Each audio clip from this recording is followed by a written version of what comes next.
Greetings, motherfuckers, my name is Sam, and today we're on a trip to the near future, to a lawless hellscape of crime and technological warfare and enough blinding lights to make the weekend blush. Yes, we're on our way to Night City with Cyberpunk 2077, one of this year's most anticipated gaming releases, if it does come out this year, that is. But just how much can you customize your character? Which real place inspired Night City? And if Keanu Reeves really is breathtaking, does that make him dangerous to those with asthma? 2 out of 3 of those questions are going to be answered, so get some cyberware grafted onto that body of yours, samurai. We've got a video to burn, as we go through 101 facts about Cyberpunk 2077. Number 1. So we should probably start by telling you what Cyberpunk 2077 actually is. Developed by CD Projekt Red, Cyberpunk 2077 is a first-person RPG, you know, one of your video games, set in the stunning neon dystopian hellscape known as Night City. Number 2. Do CD Projekt Red sound familiar? Well, they should do, as they are the gaming titans that brought us the immensely successful Witcher trilogy, which we may have talked about in a previous video, actually. Number 3. Cyberpunk 2077 is based on a tabletop or pen and paper RPG called Cyberpunk and its 3 preceding versions. Released in 1998, it aimed to replicate the gritty realism of 80s cyberpunk science fiction, clearly being influenced by Blade Runner and the novel Hardwired by Walter John Williams. Number 4. There are 4 editions of Cyberpunk, which are 2013, 2020, V3.0 and Red, which all form a prequel to Cyberpunk 2077. The fictional timeline of all these games split from the real world in 1990, where the lore then tangents into the worldwide collapse of global superpowers and the creation of that dystopian hellscape I was telling you about. Number 5. Following the collapse of the world as we know it, megacorporations fight for world domination. As well as this, the Middle East is a radioactive nightmare. Think Fallout 4's glowing sea minus the death clause. And because there's no government or law enforcement, it's just a bit of a violent nightmare, to be honest. Number 6. But these nightmares do make for a good game. In fact, the pen and paper versions of the board game are still available, and you can even get them digitally. Number 7. The Cyberpunk universe was created by Mike Pondsmith, who just so happens to be working with CD Projekt Red on 2077. But what's also cool is that it's been confirmed that Pondsmith is simultaneously working on a new pen and paper Cyberpunk game too, that will apparently evolve the genre, according to video game journalist Brian Crescenti. Number 8. In an interview with GameSpot all the way back in 2012, Projekt Red's co-founder Martin Iwinski said that Pondsmith was involved in 2077 as he is Mr. Cyberpunk and no one knows the world better than him. So they consulted him often to make sure that everything that they were creating would fit within the lore of the cyberpunk world. Number 9. 2077 will also feature a cameo from Pondsmith. While he couldn't reveal too much, it does sound as though it will be more than the Stan Lee style cameos we've come to know. He could be a key character even. Ooh. Number 10. So the game is set in the year 2077, if you didn't guess already, and the world has descended into a bleak dystopian cyberpunk one. So expect gangs, drugs, vice and dangling wires with a pinch of politics, corruption and social upheaval. Yeah, so different to reality, that. Number 11. The player will, play as V, a mercenary who works and lives in Night City. V is highly customizable in a number of ways, so to be fair, we can't actually tell you much more about V at all, because your V will be different from my V. V will always be called V, but you can still choose their actual name. Number 12. Now, your choices as V do have an effect on the world, but one way you may not be expecting is through what V is wearing. According to the designers, this comes in the form of street cred, influenced by how you look, which changes how people speak to you. Wow, this really is bleak, isn't it? Number 13. This is fresh from the original RPG though, actually, as the rules there state that in Cyberpunk, what you look like is what you are. Fashion is action and style is everything. So all I'm saying is get the right garms, peeps. Number 14. Important thing to note, this game is huge, mega huge. It's got its own special engine called Red Engine 4, which was developed by a team of around 500 people. That's a lot of people. It's more than The Witcher 3. Number 15. In fact, it's such a big cyber boy that CD Projekt Red actually created a whole new division to help cope with the load in Poland's Wrocław. They also partnered with Digitalscape's Nvidia and QLock. Number 16. The earliest stages of Cyberpunk 2077 started with pre-production. Bold move. Just after they'd finished The Witcher 3's legitimately excellent expansion Blood and Wine. Number 17.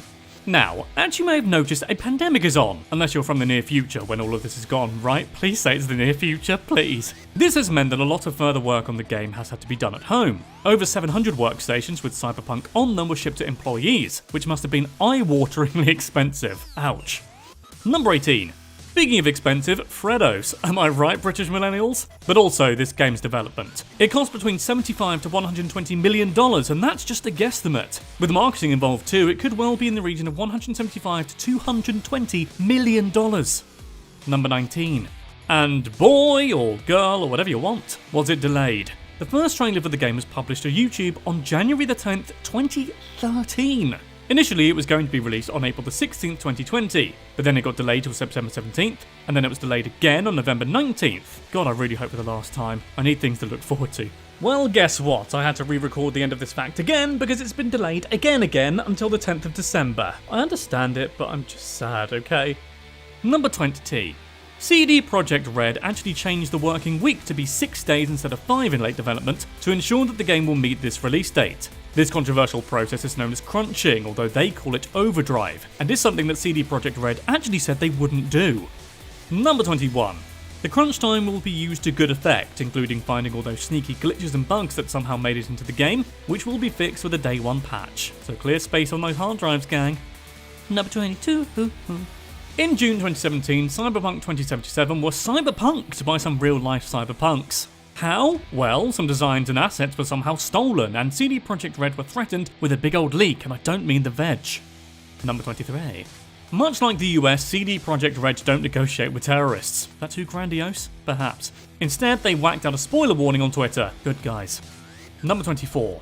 Now, some have said, hey, is this a publicity stunt? Cyberpunk's being punked cyberly? Come on now. Thing is though, CDPR did report it to Polish police as a crime, so that's an elaborate stunt if it's a stunt. Number 25. They did do a little bit of hacking themselves though, actually, back in 2018. They faked some hackery in Microsoft's E3 presentation. And did Microsoft report them to the police? Unlikely. Number 26. This game is a bit like somebody with an adventurous dating life in that it straddles the generations. It can be played on PS4 and Xbox One, but those who purchase it on those platforms can get free updates to make it optimised for the PS5 and Xbox Series X. Number 27. You can also play it on PC too. Number No, I'm just kidding. You do need some pretty beefy specs though, including 8GB of RAM and a mid-tier CPU. Wowza. Although, actually that doesn't sound too bad. Number 28. Games Radar reports have suggested you can even get in on some Night City action with your friends too, with some multiplayer shenanigans. Oh my, although apparently that won't arrive till 2022. Gives me time to make some friends at least. Number 29. It also sadly comes with microtransactions, those two golden words that gamers love to hear. We don't know what they'll be, but we do know it will only be for multiplayer, so likely only cosmetic bits and pieces.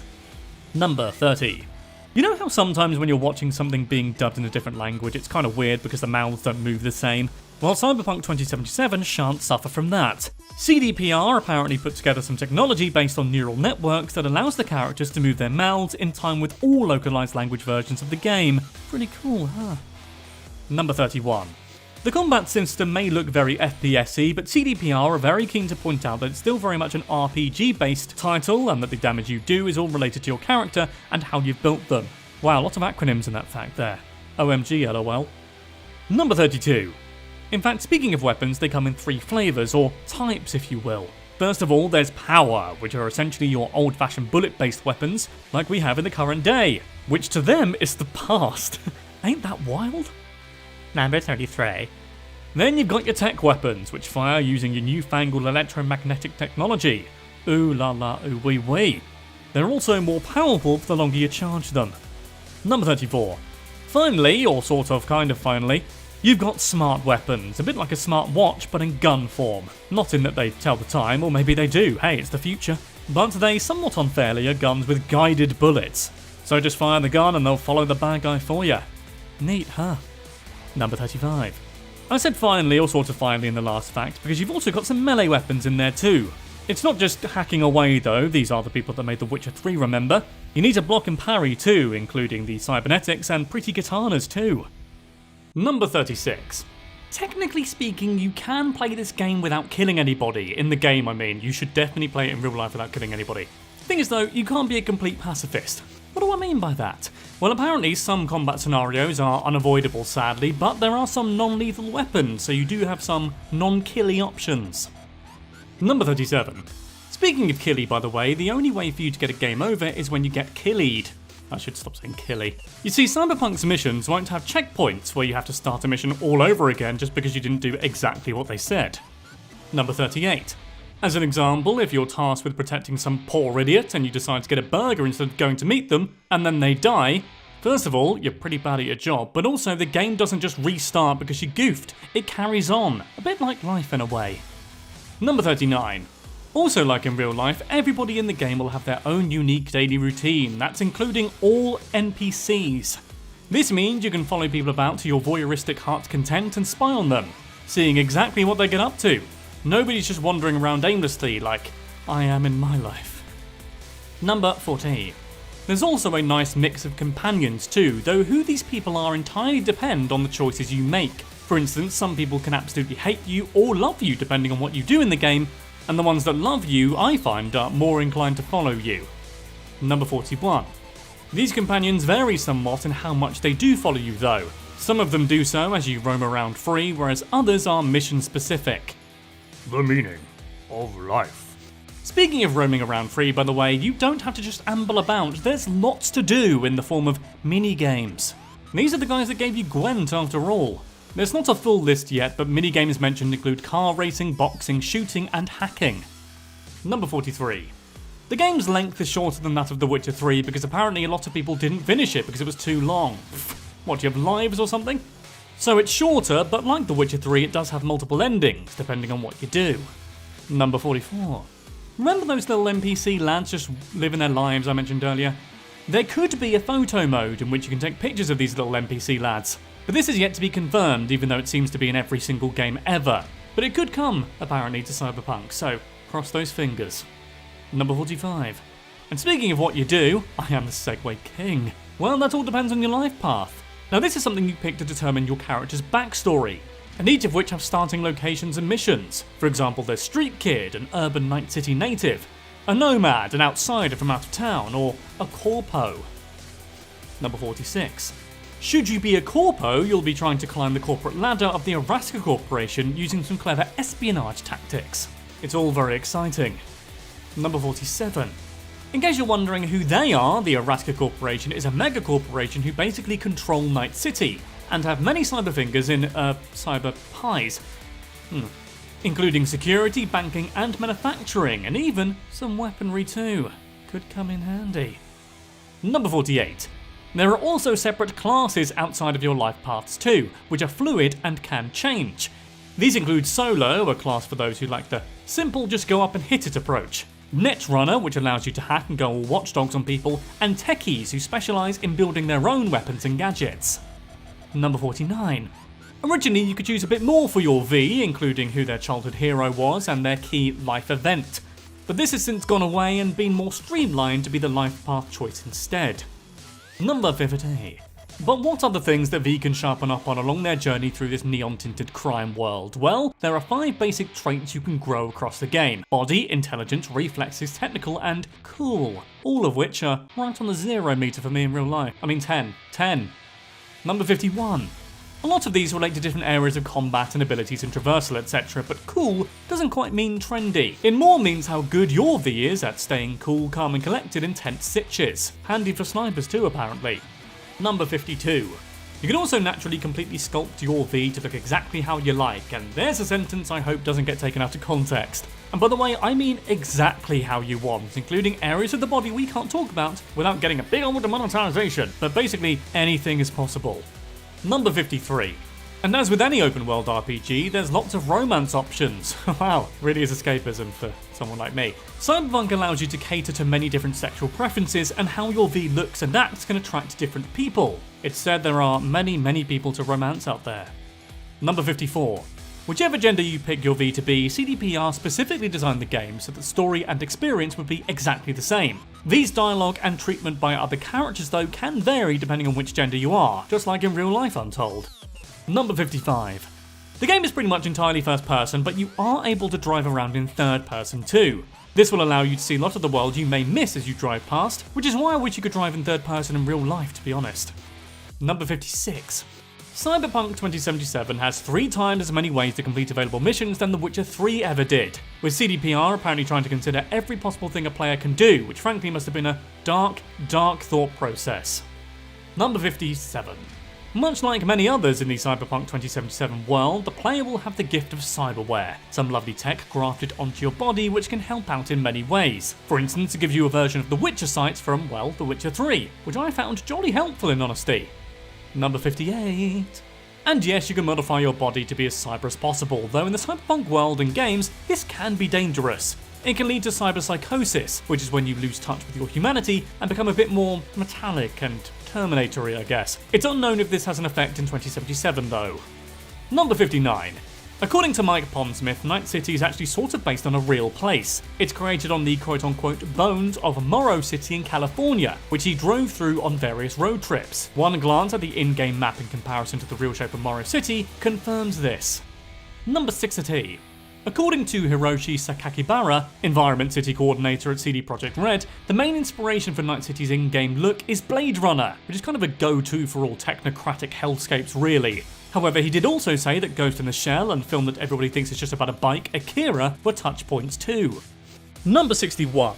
The creation of Night City was actually helped by real-life professionals. Urban planners helped design the city, showing how traffic and people would flow through the metropolis. It was also inspired by the architectural style Brutalism, which isn't exactly a nice name. Number 62. Night City itself and Cyberpunk 2077's map is smaller than that of The Witcher 3, but it is way more dense and, up, I guess? Essentially, there's not much in the way of wilderness, and now there are skyscrapers everywhere, and science isn't everything, you know. Number 63. All this being said, Night City isn't, exactly a des res. According to its E3 trailer in 2018, it was voted the worst place to live in America, with a sky-high rate of violence and more people living below the poverty line than anywhere else. Nintendo 64.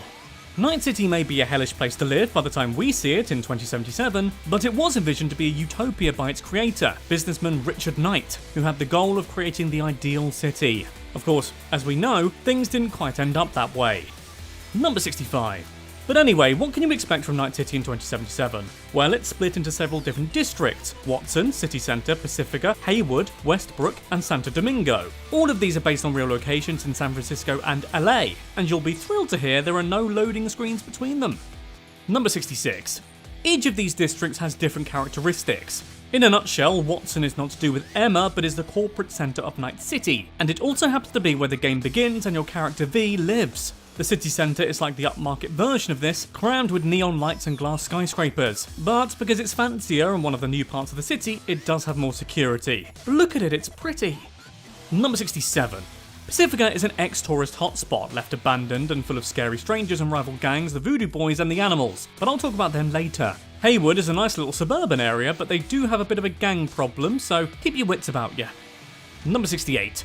Westbrook is the fancy bit, full of rich people, and according to senior concept artist Martha Jonkers, it's very neo-kitsch, which is just a fancy word really for colourful and expensive. Then we have Santo Domingo. It's essentially the industrial district, it's mega polluted, and just not a nice place to be, really.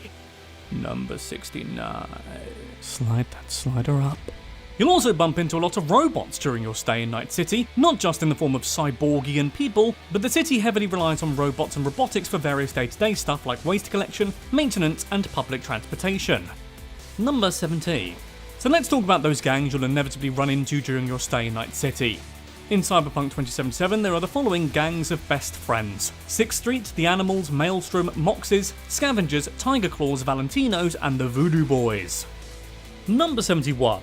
Starting at the top, 6th Street's 2,000 plus patriotic members were once an ad hoc police force, you know, after the actual police force lost control. But the group kinda lost their way and are no better than the other gangs, becoming known for robbery, extortion, and gun smuggling. Seem like a lovely bunch of lads. Number 72. Next up, the Animals, and not the band with the rising sun house. This aggressive West Pacifica gang favours physical strength without cybernetics, which goes hand in hand with their heavy usage of steroid drugs. They don't have permanent turf, but have mastered illegal drug trading and fight clubs. Damn it, Sam, the first rule of Fight Club. Number 73. The Maelstrom gang are potentially the most dangerous gang in Cyberpunk. They attack anyone who crosses their path and are known for their love of cyberware. In fact, a lot of them is classed as cyber psychos, or at least borderline. Their territory is in industrial Watson, and they love a bit of smuggling, the net, and the occult. Sounds like my dating profile. Number 74. Next up, the Moxes. This gang primarily consists of workers in the adult industries, as well as anarchists, punks, and minorities. They're a pretty small group and are known for protecting the safety of their working men and women. They do also protect other people though, but for a price. Number 75. The aptly named scavengers are black market cyberware dealers. Doesn't sound too horrendous until you learn that they get this cyberware forcibly from their innocent kidnappees. They're ruthless and are present throughout Night City, so watch your back, because they might just steal it. Number 76. The Tiger Claws are less in love with cyber though. The Japanese gang are one of the largest in the game and utilise martial arts and traditional weaponry. They're rumoured to be backed by Arasaka, but also make money through illegal substances and of course money laundering. Number 77. Okay, the Valentinos. Their purpose is literally just to seduce the most attractive women in Night City. They don't have turf, but like other gangs, they have some shady extracurricular activities. They're pretty physically harmless though, unless you're romantically attached to their female targets. Number 78. And now the Voodoo Boys, the last gang on our list. And Voodoo Boy, if we save the worst for last. They're described as terrorist drug dealers that aren't afraid to mutilate or maim their victims before, murdering them. And as well as being sadistic nihilists, they're also into magic rituals. Number 78. Out in the Badlands, you can also run into the Nomad groups, with Wraiths and Aldecados who are constantly at war with one another. The Wraiths are aggressive raiders that are known to break contracts to keep loot, while the Aldecados are a bit nicer and are more likely to make deals with V. Number 80. 2077 also includes a new feature called Brian Dancing. In which you dance exclusively with a man named Brain Dancing. That makes more sense. Brain Dancing is already in the world of Cyberpunk's lore. Essentially, it's a VR trip back into a memory where you see and feel everything once again. Number 81. Here's the thing though, it doesn't have to be your memory necessarily. This means you can re-experience historical events, which is exactly what V uses them for in 2077, using dangerous black market brain dancing rather than the corporate ones in prisons or for emotional therapy. Number 82. In terms of gameplay, a brain dance was shown off in an episode of Night City Wire, and is basically a little bit like Batman's detective mode in the Arkham series, allowing you to recreate a memory to look for clues. Number 83. But a big part of Cyberpunk 2077 is what the Arkham series famously slipped up on the last entry. Vehicles, baby. A lot of the vehicles are based on the 80s and 90s templates of car designer Marcello Gandini. He designed this, the Lamborghini Countach, which looks pretty C-punk if you ask me. Number 84. Since this game is set in the future, you'd surely hope that the cars wouldn't run on like gas or petrol and there'd be a more renewable energy resource, and you're right, sort of. Most of the cars are running on Chew-2, which is a fuel that's alcohol-based. Number 85. With the vehicles in the sandy desert too, you wouldn't be surprised to learn that it seems Mad Max is an inspiration for the game too. They've even paid tribute to Mad Max Fury Road's 5th anniversary on Twitter, with a tweet of a car all shiny and chrome inspired by Fury Road itself. It looks nothing like the cars from that movie, but hey, the intention's nice. Number 86. They also shared a screenshot of the Yaiba Kusanagi bike, which has a bit of an Akira flavour, doesn't it? Its name though comes from Ghost in the Shell's Major Motoko Kusanagi, so it's a double helping of anime reference. Number 87. In fact, speaking of motorcycles, there are in-game bikes that are based on motors from Arch Motorcycles, a company co-owned by Keanu Reeves of all people. The company even helped record sound for the game too, specifically for bikes. Those bikes. Number 88. Oh yeah, one big thing I don't think we've really mentioned yet. Keanu Reeves is in this game, as Johnny Silverhand. He announced it and called a random man breathtaking at 2019's E3 conference. Number 89. This character is a bit strange in terms of his mortality status. CD Projekt Red has said he's a digitalized personality construct, so he's not exactly real, but he is real, and he's also dead, but he's not dead. Schrodinger's Keanu in many ways.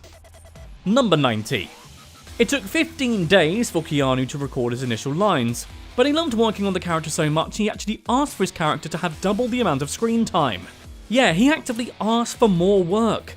I'm not sure if he then charged more, but hey, Keanu's a good guy, so probably not. Number 91. During the E3 2018 trailer for the game, some graffiti can be seen that reads "Where's Johnny?", which revealed pretty early on the mystery surrounding Johnny's death or not death. Number 92. Pondsmith has said though that his original inspiration for Johnny Silverhand was the iconic David Bowie, specifically Bowie from the movie Labyrinth. Of course, as Bowie sadly passed away in 2016, he wasn't an option for 2077. Number 93. That being said, in an interview during E3 2019, Pondsmith said that Keanu Reeves expresses different parts of Johnny that Bowie just wouldn't be able to do, and that ultimately the two lads were both sides of the same coin. Number 94.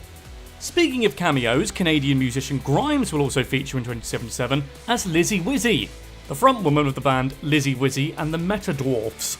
She also features in the game's soundtrack, of course, alongside some other very recognisable musicians, but we'll come back to them later.